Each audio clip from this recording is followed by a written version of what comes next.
कुशल करण वीतराग विज्ञान नमुताहि जाते भये अरिहंतादि महान जो विद्यादि सागर सुधी जो विद्यादि सागर सुधी गुरु हैं हितैषी शुद्धात्म में निरत नित्य हितोपदेशी वे पाप ग्रीष्म ऋतु में जल है सयाने पूजूं उन्हें सतत केवल ज्ञान पाने पूजूं उन्हें सतत केवल ज्ञान पाने। अहिंसा परमो धर्म की परम पूज्य आचार्य भगवंत गुरुदेव श्री विद्यासागर जी मुनि महाराज की समस्त मुनि संघ की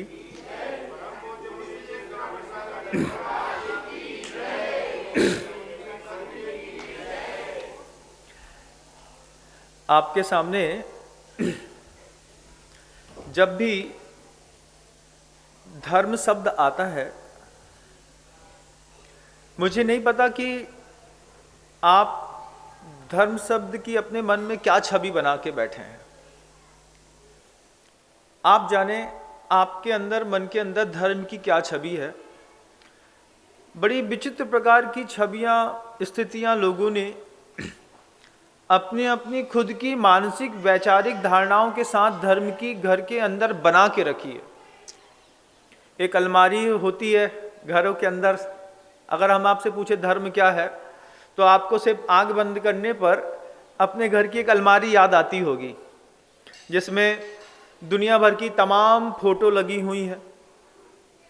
उन फोटो में सब में आपने एक छोटा छोटा सा सिंदूर लगा के रखा होगा। फिर एक छोटी सी छोटे छोटे कांच वाली कोई छोटी छोटी 2, 3, 4 प्रतिमाएं राजा रानी की, पता नहीं किसकी किसकी आपने रखी होगी। कुछ लक्ष्मी जी के, सरस्वती जी के चांदी के सिक्के रखे होंगे।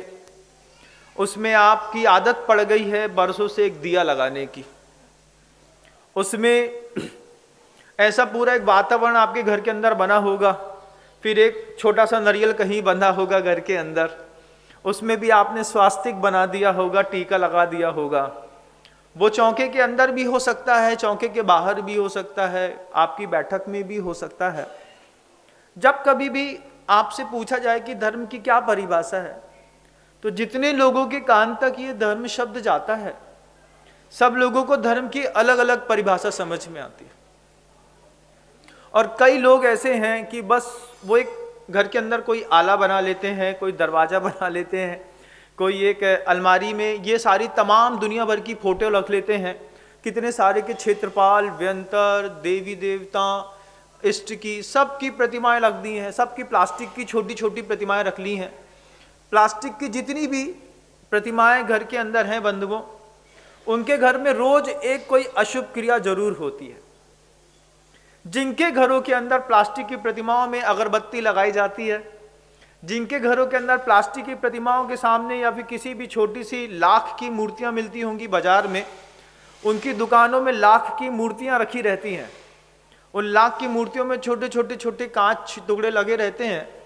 इनकी सामने जितने लोग अगरबत्ती लगाते हैं, जितने लोग इनके सामने दिया लगाते हैं, जिनकी पूजा करते हैं, टीका चंदन लगाते हैं और इसमें अपने आप की तरक्की मानते हैं, धर्म समझते हैं, ये अगर आपकी ऐसी धारणा है तो शास्त्र कहते हैं कि आपके अशुभ का केंद्र आपने अपने हाथ से खुद तैयार किया है। ये शुभ का केंद्र नहीं है। ये दुनिया भर में जितने भी पोस्टर फोटो कहीं भी मिलते हैं, आपको अच्छा लगा, फिर आपने एक फोटो वहीं पे फंसा दिया, फिर अब उसमें आप ऐसी ऐसी आरती की एक धुआं करते हैं, फिर उसमें जय जय नाथ परम गुरु होए करते हैं। ये सब आप जो भी करते हैं, जो भी, और जिनके भी घरों में होता है, आप लोग समझिए इस बात को कि ये धर्म नहीं है। ये आपने अपने धर्म की खुद की एक अपनी परिभाषा बना ली है। इस परिभाषा से, इस क्रिया से आपका टाइम वेस्ट हो रहा है। और इस परिभाषा से, इस क्रिया से, घर के अंदर दीपक जलाने की कई लोगों की जैसे आदत पड़ी हुई है कि हम तो अपने घर के अंदर एक दिया जलाते ही जलाते हैं। किसके नाम का जलाते हैं नहीं पता, कुछ भी नहीं पता, बस आदत है महाराज, एक परंपरा है हमारे यहाँ। अब उस परंपरा का जो धर्म है, ये परंपरागत धर्म हो सकता है आपके अनंत संसार का कारण हो सकता है इसी परंपरागत धर्म के कारण। अब कुछ भी खाना बन गया, भोजन बना है, तो सबसे पहले ऐसा थाली में लेकर के ऐसा करके उसको दिखा देते हैं, पोहा खाना है। अब पोहा खाने से पहले वो अलमारी खोल करके उसको सामने भगवान को पोहा दिखाते हैं, फिर ऐसा सिर झुकाते हैं, फिर बोलते अब लो, अब तुम खा लो, ये प्रसाद बन गया। नाना प्रकार की चीजें हैं। घर में रसोई बनी, घेवर बना, एक भगवान को चढ़ाओ, अब वो एक गोठा वहां पे जाकर के रख दिया, अब उसमें चींटी लग गई, वहां पे घी का डिब्बा रखा हुआ है। ऐसी दुनिया में इतने प्रपंच हैं, इतने सारे लोगों ने अपने अपने घरों के अंदर नाना प्रकार के अशुभ के केंद्र स्थापित करके रख लिए।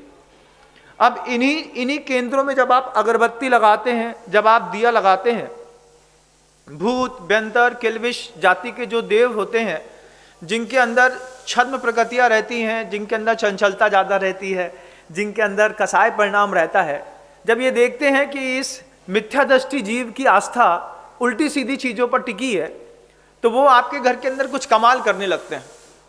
कभी आपको आपके घर के अंदर दीवालों में लाल रंग दिखाई देगा, सिंदूर पड़ा मिला, महाराज जी घर के अंदर छत में गए तो एक नारियल पड़ा था, यहाँ पे एक गंडा ताबीज काला पड़ा था, कहीं ये कुछ पड़ा था। कई बार ये होता भी है, और कई बार ऐसी क्रियाओं के लिए ये जो शुद्ध प्रकृति के देव होते हैं, वो कौतुक बसात आपके घर के अंदर आकर के डेरा डाल देते हैं। फिर आपने अपने घर के अंदर कभी महसूस करिएगा कि रात में आप जब सो रहे होते हैं तो अचानक ऐसा लगता है कि कोई दरवाजा खटखटा रहा है। आपको आदत है, आपका घर है तो आपको पता चलेगा कि नीचे की कोई वार्निंग बेल बजाता है तो कैसी आवाज़ आती है, ऊपर छत में कोई चलता है तो कैसी आवाज़ आती है। तो ऐसे लोगों के घरों में इस तरीके की नाना प्रकार के भूत व्यंतरों की आवाज़ें आना शुरू हो जाती हैं। आप इस चीज़ को निगलेक्ट नहीं कर सकते हैं। जो लोग मेरी बात बाहर सुन रहे हैं वो मेरी बात को महसूस करिएगा आज रात को सो करके कि घर के अंदर विशेष प्रकार की कुछ ना कुछ आवाज़ें आती हैं। फिर एक विशेष प्रकार की आपको घर के अंदर गंध फैलने लगती है। कुछ ऐसा लगता है महाराज जी जब देखो तब घर के अंदर का वातावरण इतना खराब हो गया है, बदबू आती है। हमारी पत्नी को सांप सांप दिखाई देता है, इसको सौंस दिखाई देती है, कहीं लवशंका दिखाई देती है, कहीं कुछ दिखाई देता है। इन सब के पीछे का वो जो सबसे बड़ा कारण है, जो मैंने शुरुआत में कहा कि जब मैं धर्म शब्द कहता हूं तो पता नहीं आपकी धर्म के प्रति क्या धारणा है, लेकिन ये सब धर्म नहीं है। इन सब चीजों से आप अपने परिवार को और थोड़ा रोगग्रस्त कर रहे हैं। इन सब चीजों से घर के अंदर जितने भी पोस्टर्स होते हैं, जितने भी देवी देवताओं के आपने चित्र लगा के रखे हैं और उसको एक अपने आपने पूजा अगरबत्ती का कोई साधना का केंद्र बना के रखा है, ऐसा किसी भी केंद्र की पूजा की घर के अंदर बहुत दूर दूर तक कोई आवश्यकता नहीं है बंधु। जब आपके यहाँ वॉकिंग डिस्टेंस पर एक बहुत भव्यतम जिनालय हो, घर के अंदर इस तरीके के आस्था के केंद्र की दिया जलाने की, अगरबत्ती जलाने की, वो अगरबत्ती पता नहीं किसके गोबर से बनती है, पता नहीं किसके गोबर से, समझते हैं आप? ये मत सोचिएगा कि गाय के गोबर से बनती है, पता नहीं किसके गोबर से, पता नहीं।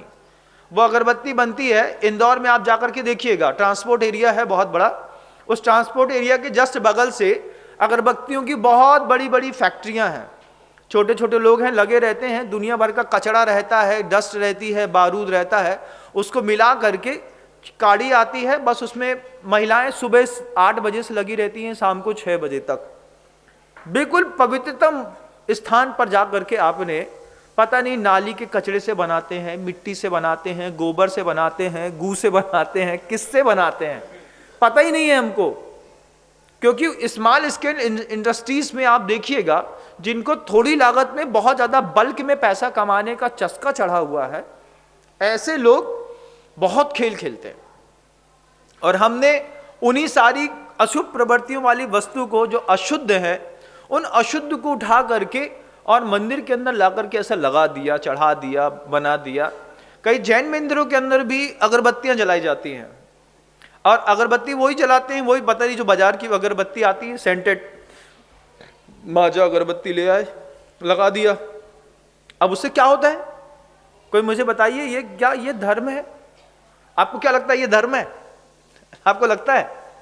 हवन के लिए कहा है, शुद्ध प्रासुक औषधियां, जिसमें ऐसी औषधियां रहती हैं, मान लीजिए वातावरण में कोई वायरस है, मान लीजिए वातावरण के अंदर कोई विषाक्त चीज़ों का प्रभाव गैस का बढ़ रहा है, तो आप अपनी मंदिर जी के अंदर शुद्ध कपूर से, लौंग से, जावित्री से, जायफल से, इनका एक कपूर का इनका लौंग का चूरा बना करके उसमें चंदन का बुरादा डाल देते हैं, उससे पूरी एक धूप की सामग्री तैयार करते हैं जिसमें शुद्ध घी डाला हुआ होता है, और जिसका प्रभाव किलोमीटरों के डाइस एरिया में जाता है, उसकी गंध बनाई जाती है।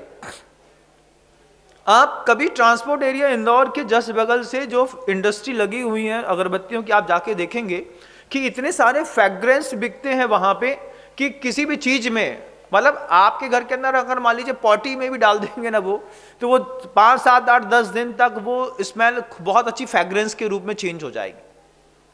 आप क्या इसको धर्म समझते हैं? क्या किसको धर्म समझते हैं आप, मुझे नहीं पता, लेकिन ये सब धर्म नहीं है, इसको तो मान लीजिएगा। अगले रविवार को एक ऐसा शुभ मुहूर्त आने वाला है बंधुओं, कि अगले रविवार का दिन है, सुबह सुबह 9 बजे से लेकर 12 बजे के बीच में आपके घरों के अंदर जितनी भी फोटो पड़ी हैं, जितने भी आपके घर के अंदर पुराने दिए पड़े हैं, आले बने हुए हैं, कई बार कोई घर खरीदता है, उसके घर के अंदर छोटा मोटा आला रहता है, उसमें किसी देवी देवता की स्थापना रहती है, तो 65 साल के बाद ऐसा शुभ मुहूर्त अगले रविवार को 9 से 12 के बीच में आ रहा है कि आप शनिवार के दिन वहां पर एक श्रीफल रख दीजिए और प्रार्थना कर दीजिए वहां के रहने वाले जितने भी देवी देवता हैं कि हम आज के बाद आपकी आराधना करने में असक्षम हैं, हम नहीं कर पाएंगे, कृपया आप अपना स्थानांतरण स्वीकार करिए। और अगले रविवार को 9 बजे से 12 बजे दिन के में आप पूरे के पूरे कंटेंट को, चंदन को, घी के डिब्बे को, दिए को, बाती को, फोटो को, सबको वहां से निकाल करके किसी भी यहाँ स्थान पर, एकांत स्थान पे, जंगल में छोड़ दें, नदी में सिरा दें, और साफ सुथरा करके अपने घर को पवित्र बनाने का अगले संडे को सबसे अच्छा मौका मिलने वाला है। पूरी दुनिया के लोगों को यह बात पता होनी चाहिए। और इन सब चीजों से हो सकते हैं आपके घर के अंदर जो अशुभ हो रहा है, बार बार आपके घर के अंदर लोग बीमार पड़ते हैं, हर तीसरे चौथे दिन आपका पैसा मेडिकल में जाने लगा है, मान लीजिए हॉस्पिटल में बार बार आपके घर के अंदर एक ठीक करते हैं, दूसरे को बिगड़ जाता है, तो आप मान के चलिएगा कि आपने धार्मिक केंद्र अपवित्रता के साथ अपने मन के घर के अंदर जो स्थापित कर दिया है, ये ऐसा उसका अशुभ और दुष्प्रभाव है कि आप 1000 बार मेहनत करने के बाद भी घर के अंदर आपके यहाँ ना पैसा दिखता है, ना बरकत दिखती है, ना तरक्की दिखती है। और उसी दिन आपको संडे के दिन सुबह 9 से 12 के बीच में ये सारे जितने भी पदार्थ आपके घर के अंदर पूजा संबंधी होंगे, किसी भी देवी देवताओं का, गुरुओं का भी फोटो है, अगर मान लीजिए वो पुराना हो गया है, तो वो पुराना फोटो भी आप चाहें तो अग्नि समर्पित भी कर सकते हैं, आप चाहें तो उसको नदी में भी छोड़ सकते हैं, और हमेशा हमेशा के लिए घर के अंदर इस तरीके की पुरानी प्राचीन बिना सोची समझी परंपरा से आप मुक्ति पा करके और इतना संकल्प कर सकते हैं कि मैं मंदिर जी में जाकर के स्तोत्र पाठ करने का संकल्प लेता हूं कि दिन में एक बार हमारे परिवार का कोई भी एक सदस्य लेकिन मंदिर जी में जाकर के भक्तांबर स्तोत्र का पाठ जरूर करेगा। आप नहीं कर पाते हैं, पत्नी को भेज दो, पत्नी नहीं कर पाती है तो बच्चे को भेज दो, बच्चा नहीं कर पाता है तो पिताजी को भेज दो, दादाजी को भेज दो, किसी को भेज दो। कोई नहीं बनता है तो आपके घर के अंदर अधीनस्थ मान लीजिए कोई कर्मचारी जो जैन है, जो भक्तांबर स्तोत्र जानता है, आप अपनी तरफ से उसको भेज दो। कि तुम मंदिर जी जाओ और मंदिर जी में जाओ और एक भक्तामृत स्तोत्र का अच्छे से पाठ करके और फिर वापस चले आना। इस प्रकार के संकल्प से आपके घर के अंदर बहुत सारी रिद्धि सिद्धि तो बढ़ सकती है, आपका पुण्य का वैभव बढ़ सकता है। लेकिन आप जिस तरीके से अभी जीवन जीने की कला सीख गए हैं, हर घरों के अंदर अलमारियों में वो छोटे छोटे लक्ष्मी जी के पता नहीं किसके किसके सिक्के पड़े होते हैं, और उन सिक्कों में आप लोग चला करके ऐसी अगरबत्ती लगाते हैं। अब ये अगरबत्ती लगाने से एक तो वो अशुद्ध है, दूसरा आपने अपनी दृष्टि बिगाड़ ली है। हमने देखा कई लोगों की, जनरल स्टोर्स हों, चाहे कपड़े वाले हों, चाहे किराने वाले हों, चाहे इलेक्ट्रीशियंस हों, कुछ भी हो, उनके घर में, उनकी दुकान में एक मंदिर का आला जरूर बना रहता है। जबकि चाहते तो उतनी सी आले में जहां पे उन्होंने अपने देवी देवताओं की स्थापना की है, वहां पे 4 प्रोडक्ट रख करके 4 पैसे और कमा सकते थे। लेकिन वहां पे आला बनाने पर वो भगवान आपका जो है वो 2 अगरबत्ती भी खाने लगे, और आपकी आस्था के साथ साथ जो है आपको बरगलाने का और अनंत संसार का कारण भी बनने लगे। इस चीज से हमको, इस पूरे भारतवर्ष को मुक्त होने की आवश्यकता है। जब आपको पता है कि आप कहीं पर भी अपने कार्यकलापों में जाते हैं और वॉकिंग डिस्टेंस में आपके आराध्य का कोई मंदिर है, तो आप मंदिर क्यों नहीं जाते हैं, मुझे समझ में नहीं आता। मैं ये नहीं कह रहा हूं कि जिन मंदिर जाना है, आप सुनने वाली जनता सार्वभौमिक है, एक यूनिवर्सल स्पीच जाती है। आप जिस भी मत को मानते हैं, आप किसी भी धर्म के अनुयायी हैं, तो आप अपने घरों के अंदर इस तरीके का छोटा छोटा मंदिर बनाने की आवश्यकता क्या है। आप चाहें तो आप अपने जो एक विशाल विस्तृत मंदिर है, जो श्रद्धा का केंद्र है, जब आप वहां पर जाएंगे तो आपके धर्म का प्रभाव और शक्ति आपको भी दिखाई देगी। घर के अंदर आपको क्या दिखाई देता है, क्या मिलता है आपको घर के अंदर, कोई मुझे बताए, मैं जानना चाहता हूं। अरे महाराज जी, हम लोग दिया नहीं जलाते हैं तो हमारे घर में और विपत्ति आने लगती हैं, 5 साल से फसल ही नहीं हो रही है। फसल इसलिए नहीं हो रही है कि आपका विचार खराब है, इसलिए नहीं, पुण्य अभी मद्दा है। और सिर्फ आपका ही नहीं, देश में बहुत सारे लोगों का पुण्य मद्दा है। आप महाराष्ट्र में जाके देखिए कि जहां पर पूरा सोयाबीन सड़ गया है, इतनी ज्यादा बारिश हुई है। पिछले साल भी कुछ न कुछ कंट्रोवर्सी हुई थी, प्रकृति का एक विप्लव मचा हुआ है। प्रकृति भी अपना एनवायरनमेंट, टाइम पीरियड्स को चेंज कर रही है। उसका बायोलॉजिकल जो क्लॉक है, वो क्लॉक डिस्टर्ब हो गया। जो बारिश आपकी 30 जून तक आ जाती थी, आज आप महसूस करिएगा कि उस बारिश को आने में 5 अगस्त का टाइम लगने लगा। 1 महीने आपका बारिश लेट हो गया, 1 महीने आपकी ठंडी लेट हो गई। दीपावली निकलती थी, घरों के अंदर स्वेटर्स निकल जाते थे। आज आदमी फ्री घूम रहा है, अभी ठंडी नहीं पड़ रही। अब ठंडी पड़ेगी दिसंबर, 15 दिसंबर के बाद से। फिर कब तक पड़ेगी, जब आपकी फसल पकने का टाइम होता है, फसल बोने का टाइम होता है मार्च का, उस समय तक निरंतर ठंडी पड़ती रहेगी, फिर वहां पे फसल खराब हो जाएगी। तो ये जो आपका एक प्रकृति का, नेचर का जो एक बायोलॉजिकल क्लॉक डिस्टर्ब हो गया है, इसको आप समझना नहीं चाह रहे हैं, और आप सारा दारो मदार अपने घर के अंदर पड़े हुए उस दीपक में, नारियल में, श्रीफल में या अगरबत्ती को दे देते हैं कि महाराज अगर हमारे यहाँ 3 दिन भी पूजा ना हो, 2 दिन भी, 1 दिन भी दिया ना जलाओ तो पिताजी को उल्टी होने लगती है, इनको दस्त, इनको बुखार होने लगता है। सब मेंटल फोबिया है बंधुओं, शुद्ध मेंटल फोबिया है। अरे आपको क्या पता, हमको पता है इसलिए हम आपको बता रहे हैं। आपको क्या पता बताइए, आपको पता है, आपको पता है क्या कि 65 साल बाद कोई ऐसा निष्ठापन का मुहूर्त बना है कि सुबह 9 बजे से लेकर 12 बजे तक दुनिया भर के जितने भी गृहस्थ अपने घर के अंदर इस तरीके की पूजन पद्धतियों को करते हैं, वे सारे अपने इस पूजन पद्धतियों से सदा सदा काल के लिए मुक्त हो सकते हैं। आपको तो पता ही नहीं है, हमें पता है। हम कैलेंडर भी देखते हैं, हम ज्योतिष का पर्चा भी देखते हैं, हम पंचांग भी देखते हैं। आप क्या देखते हैं, आप तो सिर्फ सुनते हैं। तो अच्छी बात तो सुनिए और अपने जीवन में एक विस्तार करिए। और आप जिसको मानते हैं, आपका जो आराध्य है, आप उस आराध्य के विस्तृत सामूहिक श्रद्धा के केंद्र में जाकर के अपनी भक्ति का प्रदर्शन करिए। भक्ति बहुत गजब की चीज है, वो दूसरे को देख करके और रंग चढ़ती है। खरबूजे को देख करके जैसे खरबूजा बदलता है, ठीक ऐसे ही एक दूसरे भक्त को देख करके भक्ति का भी शबाब चढ़ता है। तुम इतनी अच्छी करते हो, देखो मैं तुमसे अच्छी करता हूं। इसीलिए सामूहिक प्रार्थनाओं की पूरे विश्व में कीमत है। एकांत में की गई प्रार्थना आपका एक निजी विषय हो सकता है। उस एकांत की प्रार्थना करने के लिए एक वातावरण, द्रव्य, क्षेत्र, काल और भाव का चाहिए पड़ता है। वह आप अपने घर के अंदर बना तो सकते नहीं है, लेकिन मंदिर बना लिया छोटा सा, पता नहीं, आपको भी नहीं पता, अभी घर के अंदर जाके देखिएगा, पता नहीं कौन सी एक पुरानी सी दीमक खाई हुई किताब उसी मंदिर के स्थल पे रखी हुई है, उसको रोज दीमक खा रही है वहां पे, और तुम उसमें अगरबत्ती लगा रहे हो। अरे पुस्तक है, उसमें कुछ लिखा हुआ है, वो अगरबत्ती लगाने के लिए लिखा है क्या? वो पढ़ने के लिए लिखा था, समझ करके अपनी चेतना को थोड़ा और विस्तृत करने के लिए लिखा था। लेकिन हम ये तो नहीं करते। हम क्या करते हैं, अरे महाराज इतना टाइम नहीं है, लड़का हमारा कंप्यूटर चलाता है तो फिर अगरबत्ती क्यों जलाता है?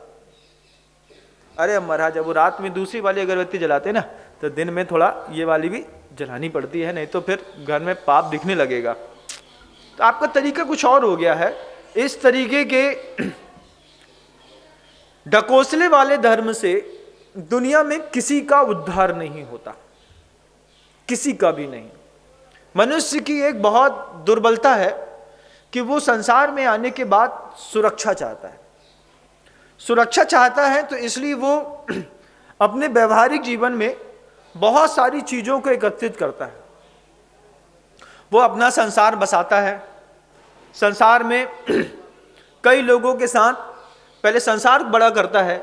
नाना प्रकार की आप अपने घर के अंदर वस्तुओं की सामग्री को इकट्ठा करते हैं, ये भी ले आओ काम आएगी, ये भी ले आओ काम आएगी, ये भी ले आओ काम आएगी। कभी शनिवार को रविवार को बैठ करके आधा घंटा चिंतन करके अपना घर देखो तो एक बार देखो कि कितनी डेड चीजें आपने अपने घर के अंदर एकत्रित करके रखी हैं जिसका जीवन में कोई उपयोग होने वाला नहीं है। लोहे का कितना कबाड़ पड़ा है, ड्रम पड़े हैं, ट्रंक पड़े हैं, फालतू के बर्तन पड़े होंगे, कितने सारे कपड़े पड़े होंगे, जूता पड़ा होगा, अलमारियां पड़ी होंगी, दरवाजे पड़े होंगे, कितनी सारी सीमेंट की टूटी फूटी चीजें पड़ी होंगी जिनका कोई औचित्य नहीं है। ये सारी चीजें आपने अपने घर के अंदर बना के रखी है, क्यों? अपने मन की शांति के लिए। हमने एक संसार बसाया है, उस संसार में हम कोई अच्छी चीज इकट्ठी ना कर पाए, हमने सिर्फ कबाड़ इकट्ठा कर लिया और इतना बड़ा कबाड़ियों का घर बन गया है सारे लोगों का। जैनियों का घर तो कबाड़ियों का सबसे बड़ा घर है। हर कबाड़ी खुश होता है जिस दिन जैनी अपने घर से कबाड़ा निकालता है, हर कबाड़ी खुश होता है। जैनियों का तो कहने क्या है, लोहा इतना पड़ा हुआ है, ऊपर छत में पड़ा है, कहीं यहां पड़ा है, इतना कबाड़ इकट्ठा करके रखा है। ये कबाड़ एक दिन आप अच्छा समझ करके खरीद के लाए थे अपने संसार में अपनी सुरक्षा के लिए। व्यक्ति का एक अस्तित्व है, एक मेंटालिटी है कि इन सब चीज़ों से मुझे सुख मिलेगा, इन सब चीज़ों से मुझे शांति मिलेगी। तो वो सुख और शांति की तलाश में पता नहीं क्या क्या इकट्ठा करता है। एक बार आप ऑब्जर्वेशन जरूर करिएगा, घर के अंदर जा करके हर वस्तु को एक बार देखिए और बोलिए क्या सोच के लाया था और क्या हो गई है।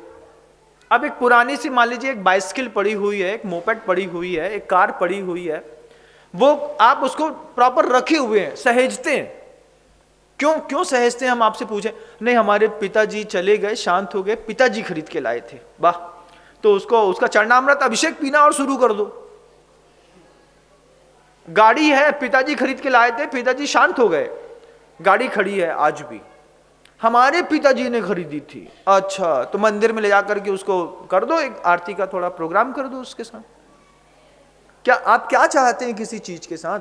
कितने तरीके से आपने अपने संसार में अनियमितता फैला के रखी, स्वयं फैला के रखी है। स्वयं घर में सोने के लिए जगह हो या नहीं हो, लेकिन पुराने कबाड़ रखने के लिए 1000 बार जगह है आपके घर के अंदर। ठूसते जाओ और ठूसो और ठूसो और ठूसो। उसके पीछे का लॉजिक क्या है? शांति मिलती है। और संसार तुमको क्या पता सब काम आता है? तुमने दुनिया देखी है क्या?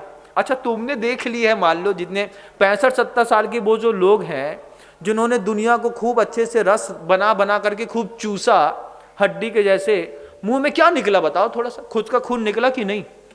मंदिर जाना चाहते थे, दुनिया भर के चक्कर में स्टेशन में जाकर के चुपचाप बैठे रहे, 3 घंटे से इंतजार कर रहे हैं, अब वहां की गंदी हवाएं झेलो। ये सब किसका काम था? संसार बसाना था, बसाए ना महाराज।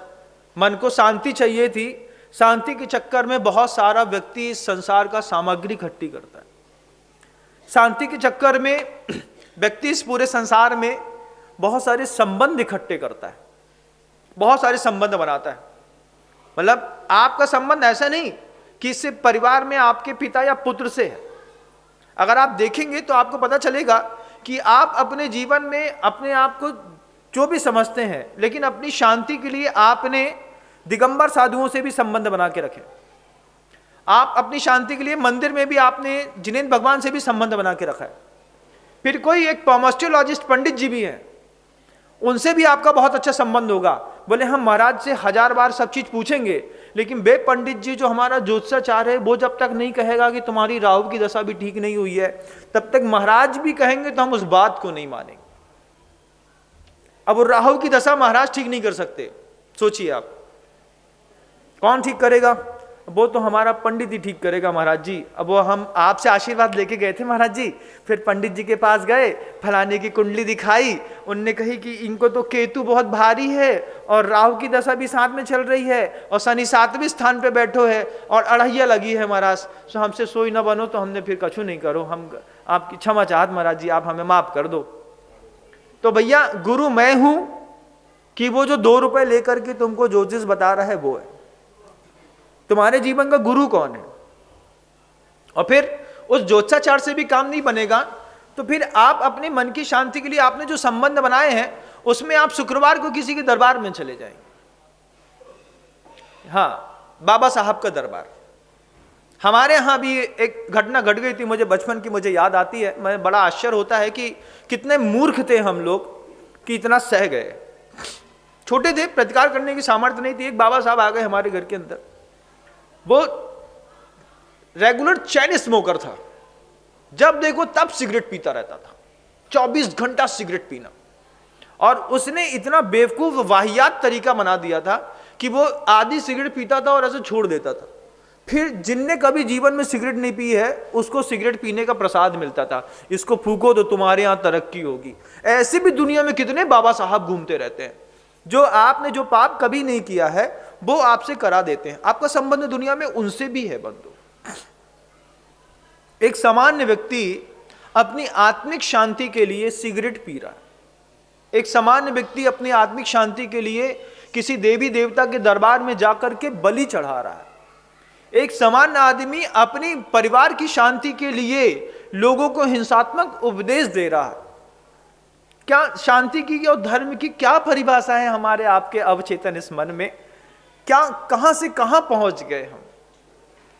क्या धारणा बना ली हमने? सोचिए कि वो अगर मान लीजिए हमारे गुरु से हमारा काम नहीं सधा, हमारे जिन मंदिर से हमारा काम नहीं सधा, हमारे ज्योतिष से वो काम नहीं सधा, तो आप शुक्रवार को एक दरबार में पहुंच गए, वहां भी काम नहीं चला, तो फिर दूसरे दिन किसी और एक दिन एक नारियल उठा करके एक दूसरी मड़िया में जाकर के आपने मुंह फोड़ लिया। और फिर वहां पर बोले क्या यार, बोले क्यों, क्या बताएं, देखो घर के अंदर इतनी विपत्ति है।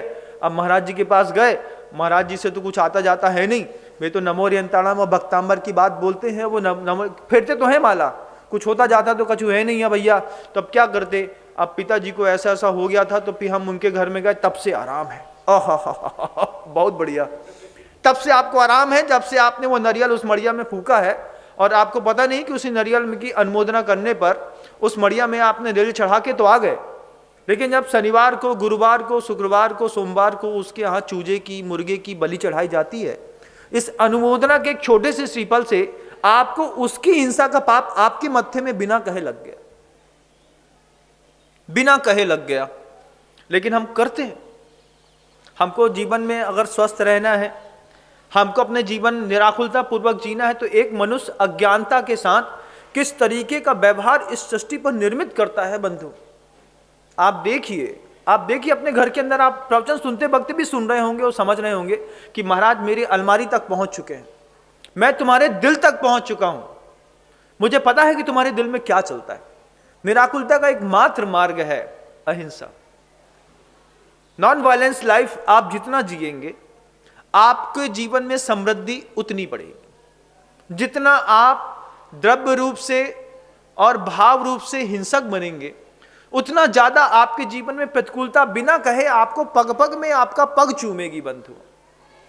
सिर्फ द्रव्य दया की कीमत नहीं है, हम असफल सिर्फ इसलिए हैं, जैन कुल में आने के बाद भी अगर हम विपत्तिग्रस्त हैं, उस विपत्तिग्रस्त जीवन का सबसे बड़ा कारण है कि हम द्रव्य दया का तो बहुत पालन करते हैं, लेकिन हम भाव दया का पालन करना भूल गए। किसी ने 20,000 रुपए मांगे, आपके पास हैं, आपने द्रव्य दया कर दी, आपने 20,000 रुपए उसको दे तो दिए, लेकिन अंदर ही अंदर इतने कुढ़ रहे हैं, साला पता नहीं जब देखो तब भीख मांगने चला आता है, जब देखो तब इसको पैसे चाहिए, ऐसा चाहिए। अब आपने उसके लिए जो निगेटिव वाइब्रेंस, आपने जो वाइब्रेशन भेजा है, आपने जो उसके लिए हिंसा का वातावरण अपने मन के अंदर तैयार किया है, एक्चुअल में ये आपने उस व्यक्ति के लिए हिंसा का वातावरण तैयार नहीं किया। ये वातावरण आपने अपने जीवन में घटने वाली किसी घटना के लिए तैयार किया है, जो सुबह से लेकर शाम के बीच में आपको अभी तुरंत रिजल्ट दिखाने वाली है। आप देख लीजिएगा, आप किसी को मायाचारी पूर्वक सुबह सुबह ठग लीजिए, कोई बात नहीं, शाम होते होते तक आपका हिसाब किताब बराबर हो जाएगा, शाम होते होते तक। आपको लगता है कि हमने अच्छा करते हैं, लेकिन आपका ये टेक्निक गलत है। अगर आप द्रव्य दया दिखाते हैं तो जैन दर्शन अपेक्षा रखता है जैन बंधुओं से कि द्रव्य दया के साथ साथ आपको भाव दया भी दिखाने की आवश्यकता है। आप ले लीजिए, आपके लिए बहुत अच्छा रहेगा। अंदर से थोड़ा सा जो विनम्र होता है उसकी दुनिया में जय जयकार होती है। बाहर से आप दिखते तो बहुत अच्छे हैं, लेकिन आपकी साइकोलॉजिकल जो माइंड है, उस साइकोलॉजिकल माइंड के अंदर आपके अंदर जो हिंसा बैठी हुई है, इस हिंसा से मुक्त होने का उपदेश गुरु दे रहे हैं। बाहर से तो आप बहुत बड़े धर्मात्मा हो गए, बाहर से आपने तो प्रतिमा के व्रत भी ले लिए, आपने महाव्रत ले लिए, आपने आर्यका के व्रत ले लिए, आप क्षुल्लक किल्लक हो गए, व्रती हो गए। बाहर से आप करुणा बहुत दिखाते हैं, क्या अंदर से करुणा पालन करने का आपके अंदर भाव होता है कि नहीं होता है? मैं आपसे पूछना चाहता हूं, क्या क्या क्या मानसिकता है अपनी, क्या विचार करते हैं आप? क्या आप लोग ऐसा नहीं करते? क्या अपन ऐसा नहीं करते हैं? ऐसी बात करी जाए, आप लोग नहीं, अपन बात करते हैं। क्या अपन ऐसा नहीं करते हैं? अपन ऐसा करते हैं। हमने अपने संबंधों की, संसार की सुरक्षा के लिए संसार बसाया, संसार में नाना प्रकार की चीजें लाए, लेकिन शांति और सुख ना मिला। फिर हमको शांति सुख वस्तुओं से ना मिला तो हम व्यक्तियों के पास गए, हम महाराज के पास गए, महाराज ने उपदेश दिया। हमने अभी किसी ने पूछा हमसे, महाराज बड़ी तकलीफ है, क्या करें? हमने कहा भक्तांबर का पाठ किया करो। बोले करते हैं ना महाराज। अरे कैसा भक्तांबर का पाठ करते हैं? मैं जिस दिन भक्तांबर का पाठ करता हूं उस दिन मेरी पूरी रात की नींद गायब हो जाती है, पूरी रात मेरा सामायिक में बहुत अच्छा मन लगता है, मेरी प्रसन्नता बनी रहती है। आपका कैसे भक्तांबर का पाठ है कि आपके यहाँ का थोड़ा सा दुख दर्द ठीक नहीं होता? क्या किस बात की कमी है आपके अंदर? क्या ऐसी कौन सी क्रिया है कि आप या तो विवेक शून्य क्रिया करते हैं, या भाव शून्य क्रिया करते हैं, या द्रव्य शून्य क्रिया करते हैं? आप कुछ ऐसा करते हैं कि उसके आपकी नाकामी का श्रेय और भांडा आप अपने पूरे के पूरे धार्मिक ग्रंथों और गुरुओं के ऊपर फोड़ देते हैं। आपको मैंने मंत्र की माला दी, आपको मैंने भक्तांबर स्तुति पढ़ने को कहा, आपको मैंने तीर्थ यात्रा की वंदना करने की दी, और आप असफल रहे। आप असफल रहे तो आपने पूरा भांडा भक्तांबर स्तुति के ऊपर फोड़ दिया। इस भक्तांबर स्तोत्र से कुछ नहीं होता, इस नमोकार मंत्र से कुछ नहीं होता, उन गुरुओं से कुछ नहीं होता। और जिनको पता है कि इनसे कुछ होता है, वो तो दूर में बैठ करके स्मरण मात्र करते हैं, गुरुदेव आपके चरणों में बारंबार नमस्कार है, मेरा दिन शुभ हो, आपका आशीर्वाद चाहिए। उनकी खबर तक मेरे कान तक नहीं आती, वो वहीं से नमोस्तु करता है और अपना पुण्य बढ़ा लेता है घर के अंदर बैठा बैठा। लेकिन हम थोड़ा और अजीब लोग हैं। हम सबसे पहले मकान, अपना संसार तैयार करता है एक मनुष्य अपने आप को शांति से जीने के लिए, मकान के साथ फिर संबंध तैयार करता है। मकानों का कबाड़ तो आप खुद अपने घर के अंदर देखिएगा, वो अलमारी में जिसमें आप पूजा कर रहे हैं, दिया जला रहे हैं, वो कबाड़ खाने से ज्यादा कोई बड़ी चीज नहीं है। शुद्ध कबाड़ है, शुद्ध कबाड़। आपको लगेगा कि नहीं हम महाराज जी के कहने से नहीं छोड़ पाएंगे, नहीं छोड़ेंगे, आप मत छोड़िए। मैं छोड़ने की बात नहीं कर रहा हूं, मैं ये नहीं कह रहा हूं कि तुम मेरे कहने से उसको अगले संडे को 9 से 12 के बीच में निकाल करके नदी में डाल दो। मैं ये बात नहीं कह रहा हूं, मैं ये कह रहा हूं कि तुम अपना टाइम वेस्ट कर रहे हो। मैं ये कह रहा हूं कि तुम उस चीज में, उस जगह में जाकर के अगरबत्ती लगा करके, दिया लगा करके, किसी तुमने कोई पत्थर रख लिया है, कोई तुमने प्लास्टिक की मूर्ति रख ली है। प्लास्टिक की और लाख की मूर्तियां जितना घर के अंदर अशुभ करती हैं, दुनिया में कोई दूसरी पदार्थ घर के अंदर अशुभता नहीं लाते जितना इस लाख की और प्लास्टिक की मूर्तियों से लाते हैं। लेकिन हमने अब चूंकि महाराज जी वो 20 साल से रखी है, तो रखिए भाई, रखा है तो रखा है, उसको निकालो, उसको आज का दिन है, मौका है, जब पता चल गया है कि रविवार का दिन 9 से 12 का टाइम है, उठा करके सीधे सीधे मंदिर जिसे हटा करके, अपने घर से हटा करके पूरा साफ कर दो, उसको बढ़िया चूना लगा करके पोत पात के बिल्कुल सब व्यवस्थित कर दो। घर के अंदर हरे कलर का आला बना है, कोई पीले कलर का कोई पत्थर रखा है, आपको नीले कलर का आपने कुछ लगा दिया है, कोई काले कलर का, कोई पाषाण में आप तेल चढ़ाते हैं, कुछ भी करते हैं, आप अगले आने वाले रविवार के दिन सुबह 9 से 12 के बीच में उन सबको निकाल करके घर के अंदर से फेंक करके सदा सदा काल के लिए एक अपवित्र और अशुभ वातावरण से मुक्त हो जाइए। वहां पे आने वाली जो बुरी आत्माएं हैं, उन्हीं आत्माओं ने आपके घर के अंदर पूरी अव्यवस्था मचाना धीरे धीरे शुरू कर दिया। आप देख लीजिएगा, आप भोजन करते हैं, पत्नी ने अच्छा भोजन बनाया, लेकिन आपको ऐसे घरों में क्या होता है, सामान्य नमक डाले हुए व्यक्ति को लगता है कि इसमें मेरी पत्नी जानबूझकर के ज्यादा नमक डालती है, जबकि वो जानबूझ के नमक ज्यादा नहीं डालती है। ये वहां का देव प्रभाव ऐसा करता है कि आपको भोजन में नमक नहीं भी डालेंगे तो नमक लगने लगेगा। आप सब्जी देखेंगे चिढ़ने लगेंगे, फिर यही बना दिया, फिर ऐसे कर दिया, फिर वैसा कर दिया, फिर नहीं खाना, फिर उठा के फेंक दिया। ऐसी आपकी अशुभ की कई क्रियाएं बंधु इस संसार में हो रही हैं। आदमी संसार में अपने मन की शांति के लिए संसार में नाना प्रकार की वस्तुओं का एकत्रीकरण करता, फिर संबंधों का एकत्रीकरण करता है। आपके जीवन को संवारने के लिए सिर्फ मंदिर ही नहीं है, मंदिर के साथ गुरु भी हैं, पुस्तक भी है, फिर वो ज्योतिषाचार भी है, फिर वो बाबा साहब का दरबार भी है। इन सब से आपको मुक्ति ना मिलेगी तो आप अपनी मंदिर और मस्जिद से हट करके किसी खेत में जाकर के एक पत्थर गाड़ के चले आएंगे, और फिर आप शनिवार को वहां पे जाकर के एक दिया जला करके चले आएंगे, फिर आपको लगेगा इससे हमारा भला होता है। कई लोगों की आदत पड़ जाती है वो दुकानों में ऐसा पैर छूने की, वो क्या देवसास गुरु है क्या, क्या क्या है वो, वहां पे ऐसा घूम रहे हैं चारों तरफ, अगरबत्ती लगा दो, क्या हो गया उससे, ये क्या है, ये इससे आप क्या क्या चाहते हो तुम, इससे इस चीज को करने से तुम्हारे घर के अंदर किस चीज की समृद्धि बढ़ रही है, मैं थोड़ा जानना चाह रहा हूं। हमने किया है ये सब, और कीने करने के बाद आज सब समझदारी दिमाग में बैठी है, तब समझ में आता है कि ये सब चीजें अशुभ का इतना बड़ा केंद्र थे कि किसी भी छदमस्त व्यक्ति के कहने पर किसी ने कह दिया तुम्हारी अढ़ैया चली है, तुमको अभी काल सर्प की पूजा करनी पड़ेगी, और हमने उठा करके एक ठो काला धागा पहन लिया दाएं पैर में मोती वाला, या फिर हमें नहीं समझ में आया तो हमने कुछ और ले जा करके, क्योंकि अब हमारा काल सर्प योग चल रहा है, 3 ज्योतिषाचार्य ने एक साथ बोल दिया, 3 गधे एक बात को बोल दें तो घर के अंदर का रखा यहां गाय का बछड़ा लेकर चले आदमी कुत्ता दिखाई देने लगता है। हम गाय का बछड़ा गले में यहां पे लेकर के चल रहे थे, सामने से एक व्यक्ति आया, एक मूर्ख आया, अरे क्या कुत्ता लेके जा रहा है, कुत्ता है, गाय का बछड़ा है, अच्छा गाय का बछड़ा, वो कुत्ता बोल रहा है, दूसरा बोला, फिर दूसरा निकल बगल, क्यों रे कुत्ता क्यों लेके जा रहा है गले गले के ऊपर, कुत्ता है, ये भी कुत्ता है। फिर एक तीसरा और मिल जाए, तीसरा मिले, बोले क्या रे मूर्ख कुत्ता साथ में लेके घूमने लगा, अब तो यार गाय का बछिया ही है वो जिसको आप अपने कंधे में लादे हैं, लेकिन 3 गधे मिलकर के बोल दें कि कुत्ता है कुत्ता है कुत्ता है, तो आदमी को कुत्ता दिखाई देने लगता है, कुत्ता ही है तभी तो ये कुत्ता 3 लोग कुत्ता बोल रहे हैं, उठा के फेंक दोगे आप। ऐसे 3-4 गधों ने मिलकर के कह दिया काल सर्प योग है। कोई मुझे ज्योतिषाचार्य के जितने बड़े बड़े लोग हैं, कोई मुझे बताए कि ज्योतिष ग्रंथ में काल सर्प योग कहां पर बनता है। पूरे विश्व के सारे ज्योतिषियों से पूछना चाहता हूं, ज्योतिषों में, नक्षत्रों में, व्यवस्थाओं में काल योग की व्यवस्था है और एक सर्प योग अलग अलग है। 2 अलग अलग योग बनते हैं, एक काल योग अलग बनता है, एक सर्प योग अलग बनता है।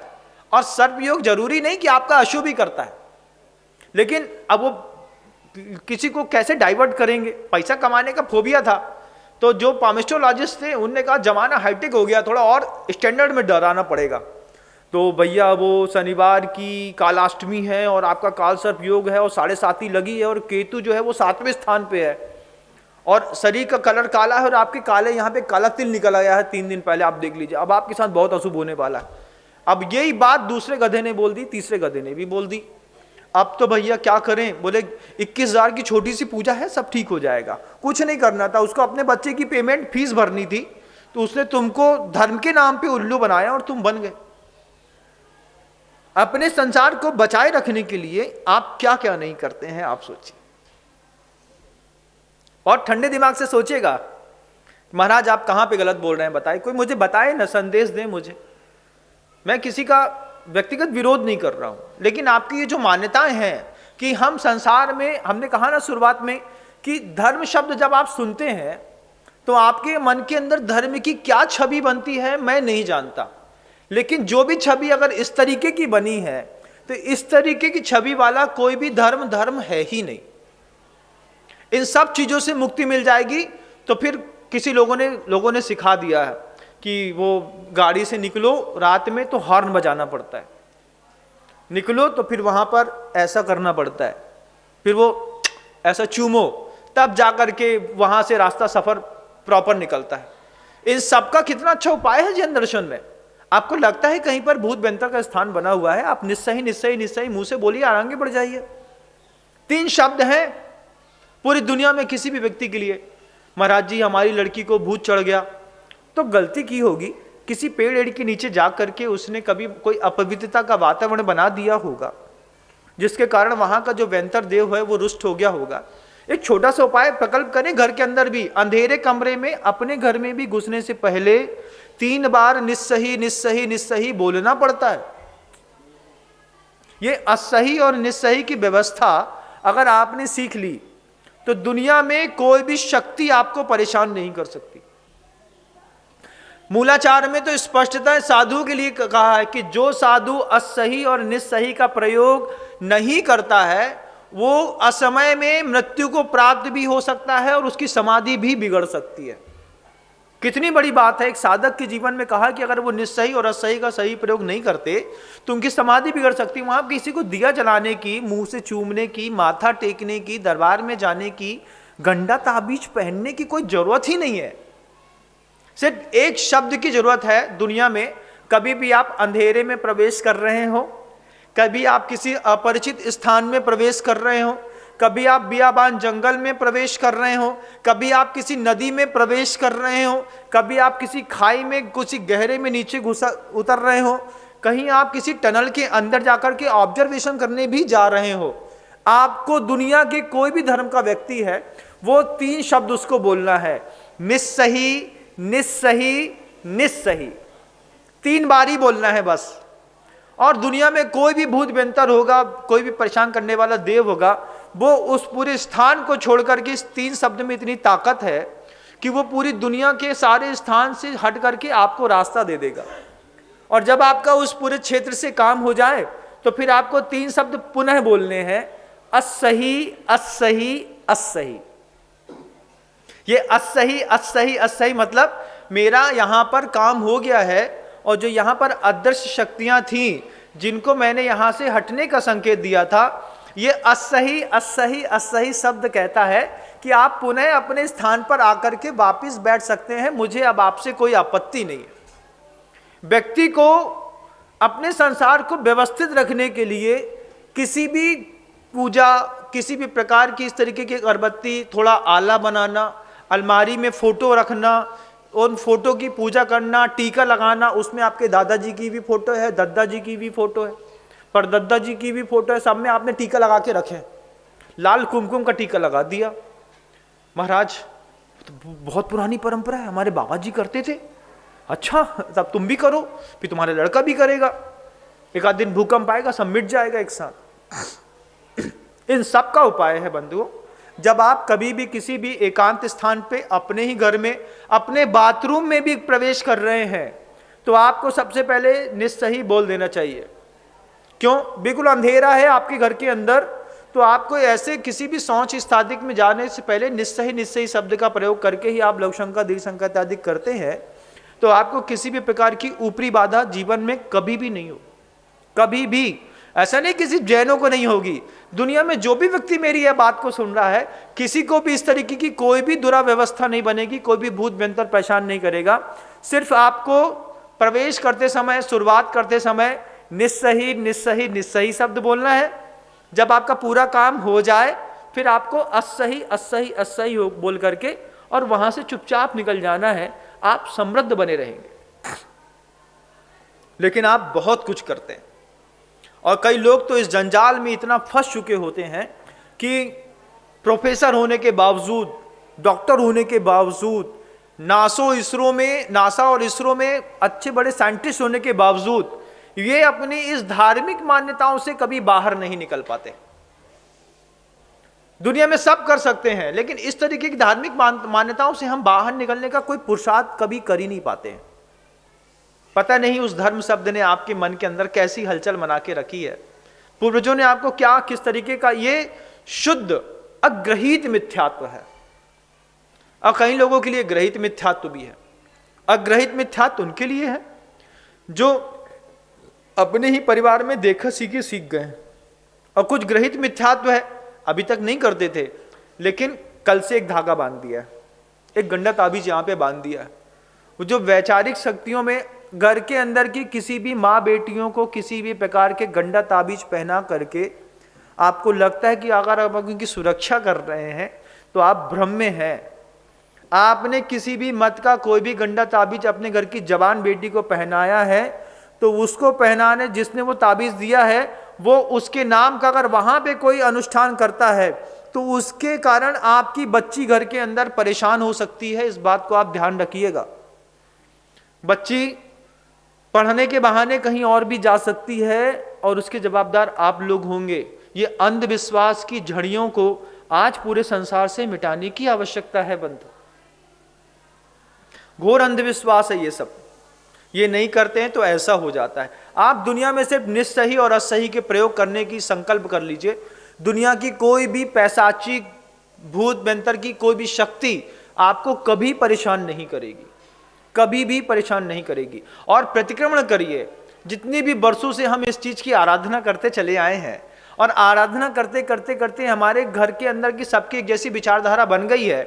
इस रविवार को आप संकल्प करिए इस बात का कि आने वाला जो रविवार है उसमें 9 से 12 के बीच में हम अपने घर का पूरा वातावरण वहां से आज खत्म करने जा रहे हैं। शनिवार के दिन आपको वहां पे एक नारियल रखना है और हाथ जोड़ करके बोल देना है कि इस पूरे क्षेत्र में जितने भी भूत भयंकर जाति के देव हैं, कोई भी शक्तियां हैं, वे इस नारियल में आ जाएं और हम उनको स्थानांतरित करके उच्च स्थान दे देते हैं। और उनको ठंडक करने के लिए आप किसी भी नदी के बहते प्रवाह में छोड़ सकते हैं और पूरे की पूरी वस्तु सामग्री को निकाल करके आप चाहें तो अग्नि समर्पित कर सकते हैं और आप चाहें तो किसी नदी में भी छोड़ सकते हैं बंधुओं। लेकिन इन सब चीज़ों से मुक्त हो जाइए। आपकी आस्था का केंद्र, आपके यहाँ पूर्वजों ने बहुत बड़े बड़े विशालतम मंदिर बनवाए हैं, आप वहाँ जाइए। आराध्य की विधि पूर्वक जो प्रतिष्ठित किए गए हैं उनकी पूजा करिए। उनके सामने शुद्ध घी का घर के एक दीपक जलाइए, कोई आपत्ति नहीं। पूजा का स्थल हमने बनाया है ना अपनी सुविधा के लिए, लेकिन हम पूजा का स्थल में नहीं जाते। हमने घर के अंदर तमाम तरीके की चीजें, हथियार इकट्ठे करके रख लिए हैं। उसमें धनुष टंगा रहता है, तलवार टंगी रहती है। उस शस्त्र की पूजा करने से आपको संकल्पी हिंसा का दोष लगता है। जो कई लोग ऐसे भी हैं जैन समाज में लाइसेंसी बंदूक रखते हैं।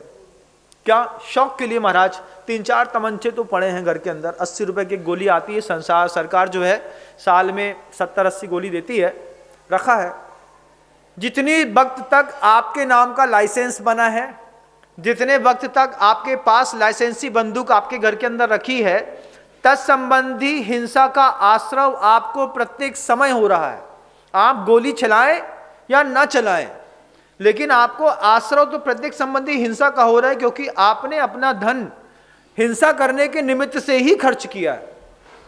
गोली से तो किसी की ठाए ठाए ठाए पूजा तो नहीं हो सकती ना, कि भैया भगवान की पूजा करनी थी तो गोली चढ़ा दी एक, ऐसा तो नहीं होगा। तो पूजा करने के लिए तो आप नहीं लाए।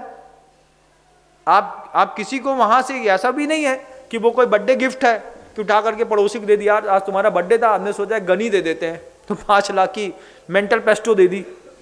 अब मेंटल पेस्टो फॉरेन की कंपनी है, बनाती है गन बेहतरीन, बिल्कुल चिकनी चांदी के जैसी, इतने स्मूथ है, 0.6 mm की गोली मारती है, सीधे 30 मीटर पे लगती है। अब आप वो ला कर किसी को गिफ्ट दे दो, तो ये भी नहीं है। आप बंदूक खरीद के लाए हैं शुद्ध हिंसा के निश्चय करने के साथ अब वो गोली चले या ना चले, आपको हिंसा का आश्रय प्रत्येक समय हो रहा है। सुरक्षा के लिए आप बॉडीगार्ड रखते हैं ना, इसमें आपको हिंसा का आश्रय नहीं हो रहा है। लेकिन सुरक्षा के लिए आप जब बंदूक रखते हैं तब आपको हिंसा का शुद्ध आश्रय हो रहा है। हमने अपने संसार को सुरक्षित रखने के लिए, अपनी मन की शांति के लिए संसार बसाया। संसार में हमने सामग्री इकट्ठी करी, सामग्री संसार से शांति न मिली तो हमने संबंध बनाए, संबंध से मुक्ति ना मिली तो फिर हमने मन के अंदर विचित्र प्रकार की भावनाएं पैदा करी। भावनाओं से भी आप शांति चाहते हैं तो कैसी कैसी भावनाएं पैदा कर दी है कि हाँ, अब उस देवी में अगर एक बार जीवन में मरने से पहले ऐसा तो करना है, जाना है, एक बार जाकर के उस देखना है उस मंदिर में उस देवी का क्या प्रताप है।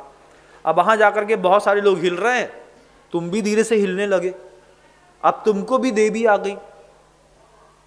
क्या मिला भैया तुमको? इस तरीके का झूठ का प्रदर्शन करने से तुमको क्या मिला?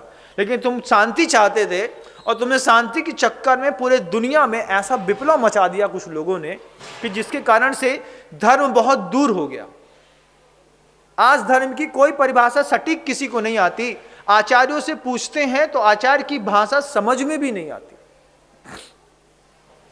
पूछा सर्वज्ञ परमेष्ठी से, पूछा गौतम स्वामी ने, वे गौतम गणधर जो कुछ देर पहले तक जो इंद्रभूति, मरुभूति और वायुभूति के रूप में विराजमान थे, जिनके 500 शिष्य थे, उनने जिनका ये काम था कि बार बार याज्ञिक कर्म करते थे, दुनिया भर की चीजों को होमते थे, दुनिया भर की चीज करते थे, हिंसा में उतारू थे, वे भगवान महावीर से पूछते हैं कि भगवान आप बताइए, बनते किम नाम धर्म, भगवान धर्म क्या है? ये जो आप कर रहे हैं ना बंधु, ये तो धर्म नहीं है, ये तो 100% बात है, सच्ची बात है। इस धर्म से मुक्ति चाहने के लिए आपको दुनिया भर के जितने भी पोस्टर हैं, जितने भी देवी देवताओं की चित्र हैं, जितने भी घर के अंदर आप अगरबत्ती, मोमबत्ती कुछ भी लगाते हैं, चढ़ाते हैं, कुछ भी करते हैं, आने वाले रविवार को आप उन सब से 9 से 12 के बीच में मुक्त हो सकते हैं। इसमें कोई आपत्ति नहीं है। जीवन में एक भी देवी देवता आपको परेशान नहीं करेंगे। गौतम गणधर 1600 नीचे रहने वाले उनके और अनुयायी वे भगवान महावीर से पूछते, बनते किम नाम धर्म, धर्म किसका नाम है? तब देशना से निश्चित हुआ, वस्तु सहाबो धम्मो, वस्तु का जो स्वभाव है उस स्वभाव का नाम धर्म है बंधुओं। स्वभाव से विपरीत कोई भी चीज धर्म नहीं हो सकती, कोई भी क्रिया धर्म नहीं हो सकती। एक शब्द बोला भगवान महावीर स्वामी की देशना से निश्चित हुआ, वस्तु सहाबो धम्मो, वस्तु का जो स्वभाव है, आप उस स्वभाव को तुम कितना भी बदल दो, वो अपनी प्रकृति नहीं छोड़ेगा। करेला स्वभाव से कड़वा, नींबू स्वभाव से खट्टा, इमली स्वभाव से कट्ठी, आंवला स्वभाव से कसायला। अब आपकी तो आपने तो ठान के रखी है ना कि हम वस्तु सहाबो धम्मो न मानेंगे। अब आप मत मानिए वस्तु सहाबो धम्मो, महिलाएं नहीं मानती वस्तु सहाबो धम्म को। वो करेले की ऐसी तैसी करती हैं, इतनी ऐसी तैसी करती है, वो करेला बेचारा कड़वा था मीठा दिखाई देने लगता है, पूरा रूप परिवर्तित कर देती है महिलाएं। क्यों? लेकिन वस्तु सहाबो धम्मो, वो करेला कड़वा था कड़वा ही रहेगा। लेकिन महिलाओं ने तो ठान ली है। आप करेले की ऐसी दुर्गति होती है, जैसे ही वो चौके में जाता है बेचारा करेला कांप जाता है। महिला उठाएगी, उसको पूरा ऊपर से छील मारेगी, फिर उठा के नमक के पानी में डाल देगी, फिर उठाएगी कुकर में डाल के उबाल देगी, फिर उससे रहा ना जाएगा तो उसमें पहले गुड़ मिलाएगी, फिर उसमें मेथी मिलाएगी, फिर उसमें नमक मिलाएगी, फिर उसमें कसूरी मेथी मिलाएगी, फिर उसको इतना पकाएगी, इतना उबालेगी कि वो पूरा बदल करके या तो लौंजी के रूप में दिखाई देने लगेगा, नहीं तो अच्छी करेले की मीठी सब्जी के रूप में। अब ठान ली कि आज तो दिमाग गरम करना है तो कुछ नहीं है, अच्छी गरम सब्जी बनी है करेले की, उठाया, पति से बोलते, सुनो गरम रोटी लगा रहे हैं, रोटी खा लो। क्या बना है? करेले की सब्जी है, कड़वी होती, अरे खा के तो देखो, खिला दी। आधा किलो करेला पत्नी ने मीठा करके पति के पेट में डाल दिया, बेचारे को ब्रेन हेमरेज हो गया उसका ब्लड प्रेशर बढ़ने लगा। क्यों? स्वभाव में तो कितना भी परिवर्तन कर दो किसी भी चीज का, स्वभाव स्वभाव ही रहता है। इमली की आप आंवले की लौंजी बना लीजिए, आप नींबू के अचार की लौंजी मीठा करके खा लीजिए। ठंडी के दिनों में मीठा नींबू का अचार खा लीजिए आप, गला आपका पकड़ेगा क्योंकि उसका स्वभाव खट्टा है। वस्तु का स्वभाव क्या है, तुम्हारा स्वभाव क्या है? क्या तुम्हारा ये सब स्वभाव है? ये सब तुम्हारा विभाव है बंधुओं। ये विभाव है कि तुम कहीं पर जाकर के दीपक जला रहे हो, अगरबत्ती चला रहे हो, अपनी आत्मिक शांति के लिए तुम्हें किसी और चीज की आवश्यकता थी, लेकिन दुनिया में किसी संत ने तुमको बताई नहीं। अब जब किसी ने कुछ नहीं बताया तो हमें जो समझ में आया, हमें हाथ तो पकड़ना था, हमने जिसका समझ में आया हमने उसका हाथ पकड़ लिया। आज चढ़ते चढ़ते उसका हाथ पकड़े पकड़े इतने हाथ में और दिमाग में दर्द बन गया है कि अब हाथ छोड़ने की इच्छा नहीं होती। कई बार इतनी कस की ग्रिप बन जाती है, बच्चों की देखा होगा आपने कभी, बच्चे गलती से अपना ही बाल पकड़ लेते हैं, अंगूठा चूसते रहते हैं या बाल पकड़े रहते हैं, अब वो रोते भी रहते हैं। क्यों? क्योंकि बाल दर्द दे रहा है। किसने पकड़ा है? तुम ही ने पकड़ा है, छोड़ दो। अब वो मुट्ठी भी नहीं छोड़ना चाहता है बच्चा और रोता भी रहता है। तब बड़ी आफत होती है कि खुद का बाल खुद की मुट्ठी से खुद ने जकड़ के रखा और खुद ही रो रहा है। अब पिता बेचारा क्या करे? पिता तो बोलता है बेटा छुड़वाओ, छुड़वाएगा तो पिता को देख के और तेज रोता है, बिलबिलाता है, बिल्कुल जैसे बिल्ली बिलबिलाती है, पै पै पै पै पै करता है। क्यों? अब उसकी मुट्ठी छुड़वा दी। अब मुट्ठी छुड़वाने में हमारे सब लूट लिया महाराज जी आपने ऐसा प्रवचन देकर के। आप तो कहते हैं कि अपना घर संसार मिटा दें, हम ना मिटाएंगे। मत मिटाओ बेटा, तुम भी वही हो छोटे बच्चे जैसे जो अपना बाल खुद पकड़ के खींच रहे हो और खुद ही रो रहे हो। दिगंबर साधु को तुमसे व्यवहारिक सामाजिक रूप से कुछ भी नहीं चाहिए। तुम क्या सोचते हो तुम्हारे इस तरीके के इस दर्शन के त्याग कराने से मेरा कोई ग्रेस बढ़ जाएगा, मेरी प्रतिष्ठा बढ़ जाएगी, मुझे पैसा मिल जाएगा? एक अच्छे साधु को दुनिया से कुछ भी नहीं चाहिए, वो सिर्फ देने के लिए साधु बना है, लेने के लिए साधु नहीं बना। इसलिए दिगंबर साधुओं को कल्याण मित्र कहते हैं बंधुओं।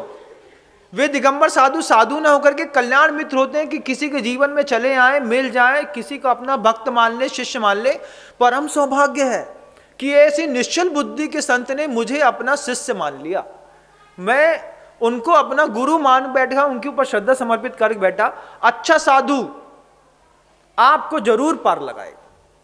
मझधार में डुबो करके उसको गिरा देना यह साधु की परिभाषा ही नहीं है। आपको सीखना है इस बात को, आपको इस बात को और अच्छे से समझना है, अपने अंतर चेतना को और जागृत करना है कि हमने धर्म शब्द जब हम सुनते हैं तो उसके प्रति हमने पता नहीं कैसी एक वैचारिक यहां पर आस्था बना के रख दी है। सत्य सिर्फ वही नहीं है जो आपको दिखाई दे रहा है, सत्य बहुत कुछ सुंदर और अच्छा है। सत्य के कई बार टुकड़े टुकड़े करके सत्य को देखना पड़ता है। अब बताया मैंने जैसे करेला वस्तु स्वभाव दम्भों में कैसा कड़वा था, महिला ने उसको मीठा करके खिला दिया, पति खा गया, लेकिन उसके अंदर इतनी कड़वाहट और इतनी ऊष्मा थी कि गर्मी के दिनों में अगर आपने करेला खिला दिया है तो रास्ते चलते आपके पति चक्कर खाकर के गिर जाएगा। वर्ज्य है। ठंडी दिसंबर के दिनों में थोड़ा बहुत दे दिया जाता है कि शरीर के अंदर ऊष्मा और तेज बना रहे, लेकिन आपने मौसम प्रकृति ना देखते हुए, क्योंकि आपको तो गत करनी थी तो गत कर दी। किसी भी द्रव्य की किसी भी स्वभाव से च्युत होकर के उसके विपरीत परिणमन के साथ आप उसका भोग करते हैं या फिर आप उसका उपभोग करते हैं या फिर आप उसका उपयोग करते हैं। तीन अलग अलग चीजें हैं। भोग करना, करेला को एक बार खा ली सब्जी, वो भोग हो गई। उपभोग करना, कोई भी वस्तु है, पदार्थ है, उसको आप बार बार उतारते छोड़ते करते हैं, या फिर किसी भी आयतनों का गलत तरीके से उपयोग करना। ये सब आप अपनी हिंसा का एक कारण तैयार कर। संसार बड़ा तो हो ही रहा है, आप परेशान भी तो बहुत हो रहे हैं। अपनी परेशानी से थोड़ा अपने आप को आजाद कर लो, क्या बुराई है? तुमने जो अपना बाल अपने ही हाथ से पकड़ के रखा है, एक सदगुरु बोल रहा है, भले तुम्हारी उम्र 60 साल की, 65 साल की, 70 की हो गई है, यो यत्र अनभिघ्न स बालः। आचार्य कहते हैं जो तुम जिस बारे में नहीं जानते हो उस बारे में तो तुम आज भी बच्चे हो। अब जिस चीज को, जिस पद्धतियों को, जिन धार्मिक ग्रंथों को तुम नहीं समझते हो, उसके माले में यो यत्र अनभिघ्न स बालः, वो बाल है, उसको कुछ समझ में आता ही नहीं है। तो जिसने समझ लिया है, जिसने देख लिया है, जिसने जान लिया है, परख लिया है, और जिसको तुम अपना गुरु भी कहते हो, उसकी एक बात मान लो कि इन सब तमाम मिथ्यात्व की चीज़ों को घर से अंदर से बाहर निकाल करके चुपचाप अगले रविवार को सुबह 9 से 12 के बीच में पहला कर्तव्य करना है कि हमको यहाँ से अपने जीवन से सदा सदा काल के लिए हर मिथ्यात्व को पैदा करने वाली वस्तु का त्याग कर देना है। जिन चीज़ों से मेरा दर्शन बिगड़ता है, जिस चीज़ों से मेरे अंदर विचार बिगड़ते हैं, जिन चीज़ों से मेरी आस्था बिगड़ती है, जिन चीज़ों से मैं अपने आपे में नहीं रहता हूँ, वे प्रत्येक वस्तु को अगले संडे के दिन आपको 9 से 12 के दिन अपने घर से बाहर निकाल करके चुपचाप अलग कर देना है, बिना किसी दुराभाव के। ये नहीं है हम त्याग करते हैं, ऐसा नहीं। बहुत सहजता के साथ सभ्य लोगों के तरीके से, मैं आज तक अज्ञान में था, मैं ये सब करता था, आज गुरुदेव ने कहा है आज के बाद मैं ऐसा नहीं करूंगा। बहुत मीठे शब्दों के साथ उस चीज से हट करके अपनी जिंदगी को एक और, जिंदगी की जो बैलगाड़ी है इसको सूर्य के रथ में बदलना है। तो सबसे पहले अधार्मिक क्रियाकांडों को धार्मिक समझने की जो आपने भूल कर दी है, हमको इससे मुक्त होने की आवश्यकता है। बहुत सारा इंक्लोजमेंट आपकी मेंटलिटी का, आपकी लाइफ का, आपके परिवार का इस तरीके के विचारों ने बना के रखा है। हमने विचार इकट्ठे कर लिए हैं, ऐसा नहीं करेंगे तो हम बर्बाद हो जाएंगे। हमने ऐसी भावनाएं बना के रख ली हैं कि इन्हीं भावना का संपोषण करते रहेंगे। तो मैं समझ में नहीं आ रही है। अभी दादाजी हैं, प्रोफेसर हैं, बोल रहे हैं पूर्णिमा के दिन जो है वो हमारे लड़का को, क्योंकि उनकी मेष राशि थी और वो मूल में पैदा भाव थो, तो पूर्णिमा के दिन उनको बहुत तेज गुस्सा आता है। तो पत्नी से कहते हैं कि तुम देख लेना, लड़का पूर्णिमा के दिन दिमाग खराब रहता है। 3-4 बार बच्चे ने ये बात सुन ली। अब पूर्णिमा के दिन दिमाग खराब हो या ना हो, उसका दिमाग, उसका एक बायोलॉजिकल क्लॉक और मेंटल फोबिया हो गया। अब वो पूर्णिमा के दिन अपने आप को ज़्यादा एग्रेसिव महसूस करता है। अब एक पूर्णिमा को लड़का बर्बाद रहे थे और दूसरे दिन अमावस्या के दिन जो है वो ससुर को दिमाग खराब रहा था। बेचारी बहू परेशान, बेचारी बच्ची परेशान, घर के लोग परेशान कि भैया दादाजी को समझाओ तो पिताजी नाराज, पिताजी को समझाओ तो दादाजी नाराज। पता चला लड़के ने अष्टमी पकड़ ली। अब क्या, पिताजी ने अमावस पकड़ ली, दादाजी ने पूर्णिमा पकड़ ली, बड़े लड़के ने अष्टमी पकड़ ली। अब वो छोटा लड़का सोचता है जब 3 बड़े बड़े लोग अपने आप के बाबागिरी कर रहे हैं तो मैं भी क्यों ना चतुर्थी पंचमी पकड़ लूं एक आध। अब एक आध आदमी ने चौथ पकड़ ली, किसी ने पंचमी पकड़ ली। घर के अंदर रामायण लिखी जानी थी, महाभारत शुरू हो गई। महाराज हमारे घर के अंदर बड़ी दिक्कत है। क्या महाराज? वे पिताजी परेशान होते हैं, फिर वो 2-3 दिन बाद जो है वो हमारे लड़के को भूत लग गया, उसके बाद फिर ये पति परेशान होते हैं, उसके ऊपर दादी हो गई। बोले ये फोबिया है, ऐसा फोबिया बना के रखा है घर के अंदर। मान लो 8-7 सदस्य हैं तो गया, तुम्हारा तो बंटी धार है। एक दिन पिताजी से फुर्सत मिलो, दूसरे दिन शांति मिली, दूसरे दिन लड़का तैयार आ रहा है। अब लड़का, अब भैया अब लड़के से निपटो, अब लड़के से फुर्सत मिले तो किसी और से निपटो। ये एक बायोलॉजिकल मेंटल फोबिया ऐसा है, जिनके घरों में ये मच गया है उनके घरों में खूब मच गया है। और ऐसा नहीं कि एक ही व्यक्ति को मच गया है, पीढ़ी दर पीढ़ी परंपरावादी मच गया है बंधुओं। पहले हमारे दादाजी को भूत आते थे, अब उनको पिताजी को आने लगे। इन सब से मुक्त होना है। अगर आपको वास्तव में आपको लगता है कि ऐसा अद्वितीय मौका अगले फिर 60 साल तक नहीं आने वाला है, आप इस आने वाले रविवार के दिन संकल्प करिए घर के अंदर कि हम आज के बाद इस तरीके से किसी भी देवी देवता की पूजा नहीं करेंगे। एक नरियल शनिवार को रख दीजिए, रविवार के दिन 24 घंटे का टाइम दे दीजिए। जितने भी भूत व्यंतर पिशाच वैमानिक पैशाचिक जो भी देव हैं वे सब उसमें आकर के स्थापित हो जाएंगे। आप उनको उठा करके किसी भी नदी में छोड़ आइए और सदा सदा काल के लिए इन वातावरण से मुक्त होकर के अपने आप को स्वस्थ बनाने का प्रयास करेंगे। ऐसा मैं समझता हूं और मानता हूं बंधुओं, क्योंकि आप लोग बहुत समझदार हैं। आज व्यक्ति की हितग्राही बुद्धि है। आज व्यक्ति इतना बड़ा इडियट नहीं है कि गुरु उसको सही तरीके से कोई बात समझाए उसको समझ में नहीं आती हो, उसको सब बात समझ में आती है। आपको भी सब बात समझ में आती है कि आप इस तरीके की धार्मिक मान्यताओं में अपनी ऊर्जा, अपना पैसा, अपनी पत्नी, सब कुछ खो रहे हैं। पत्नी खराब हो गई है, तुम किसी बाबा के यहाँ लेकर के जाते हो, वो कहाँ स्पर्श करता है, कैसे हाथ लगाता है, किस नजरों से देखता है, तुमको सोचो तो कि तुम्हारे बच्चे का, बहू का, बेटियों का शील खराब हो रहा है। हमें इन सब चीजों से मुक्ति होकर के एक सामूहिक भक्तामर स्तोत्र के पाठ की आवश्यकता है, जो आपको अगले सोमवार से मैं खुद यहां से मंच से बैठ करके कराने का प्रयास करूं। अपन सब चाहेंगे तो उसको पहले से आप रिकमेंड कर सकते हैं, यूट्यूब वगैरह में खोल सकते हैं।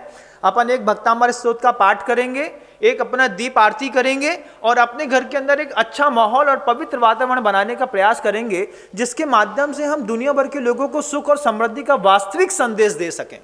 क्योंकि अब इन झूठे संदेशों में किसी बाबा से, किसी औलिया से, किसी जादूगर से, किसी मिस मैरिजिज्म करने वाले से कोई मेडिकल कुछ चेंजेस ला रहा है लाइफ में, ऐसे कितने लोगों से अपन परेशान हो चुके हैं और कितनी ऊर्जा बर्बाद हो रही है।